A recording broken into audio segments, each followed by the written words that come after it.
Hey, how is it going? How is it going, everyone?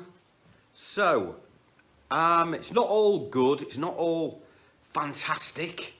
I made £2,900 a few days ago, and then I lost £2,900. So, there's some good things that can happen in this business, and there's not so good things that can happen in this business sometimes. So I did a deal on some stock. I'm not even going to go into detail on what it was, but I did the deal with this company, and they agreed the price on email. And then, because I knew what I could get for it, and then I said, right, send me an invoice, and then we can get moving forward with this deal. And a few hours passed by, and this company went really quiet. They went really quiet on me with their communication, and I started getting a bit from experience. I get worried when the communication goes a bit slow or quiet. And I start to worry and think, well, what's happened with the communication? Why have I've just agreed a deal with them. I've not had the invoice yet. I've already got my buyer lined up and agreed. And then later on in the evening, I got an email from this gentleman from this company, and he said, "Oh, I'm really sorry. We received a bigger offer. We received a better offer from another company." And I replied back and said, "But you've agreed it with me on email. You've agreed the price." And he says, "Well, I can't knock back this other offer. It's a lot bigger than what you've offered." I said, "Yeah, but, be ethical and be fair. As far as I'm concerned, an agreement in writing is an agreement." Now, normally, if I had have got the invoice already from the supplier, and I'd have paid it, I could have easily have gone to my lawyer and said, right, I'm going to sue this company for my loss of profit. But because it was just written on email, and I've not even got an invoice yet, or paid the invoice from the supplier, it would be a bit trickier, it'd be a bit more difficult going legal with the supplier. So I basically had to get in touch with my customer and say, "I'm really sorry. I got an email last night from the supplier, and they've said they've got a higher offer price from someone else, and I've been let down, and I'm really sorry." This does happen occasionally. This can happen sometimes, where you put a deal together. "Hey Roman, how you doing?" Sometimes this can happen, not often, but sometimes it can happen where you've agreed a deal and you've agreed it on email, but little do we know, they are still waiting to get an offer price from a few other companies. And I did not know that. So although he agreed the price with me on some stock, I didn't know that he was still waiting for some offer prices from a few other companies.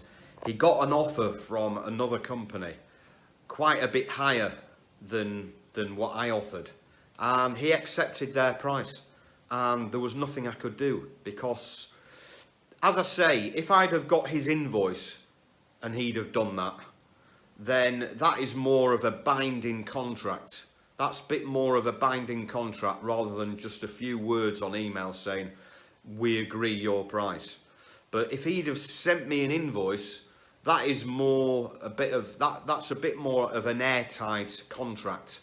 And even more so if I'd have actually paid it as well. But it didn't reach that stage. I just agreed it on email. He agreed it on email, and I was waiting to get my invoice. And so, I made 2,900 profit on that deal, and I was, pleased. And then I lost £2,900 on the deal, and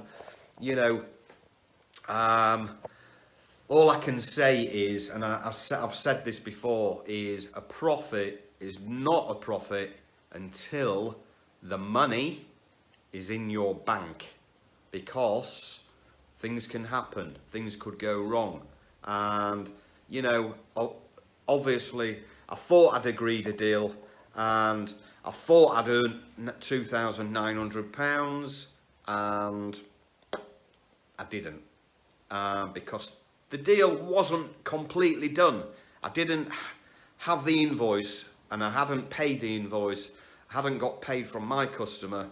So, like I say, a deal is not a deal until the money is in the bank. You can calculate your profit all you want, but until the money is in the bank and you've paid the supplier and your customer has paid you, it's not a real, it's not a true profit. The deal is not done until all the money is in the bank. So it was a shame, because it was an easy deal. It was some stock in 2 locations in the UK. I had a buyer for it. It was actually a friend of mine as well who was the buyer. He was a friend of mine, and I felt bad because I let him down, and he had sold it on to someone else as well, so he let his customer down. So there was a chain of buyers. There was me, my customer, and his customer. So we all got let down, and it's rare it happens, but it does happen sometimes. And unfortunately, it was just a case of, the supplier that offered me the stock, I didn't realise, but he had offered that stock to a few other companies. And although he agreed the price with me, a few hours later, he'd got a better price from someone else. I could not match that price because there was no profit in the deal for me.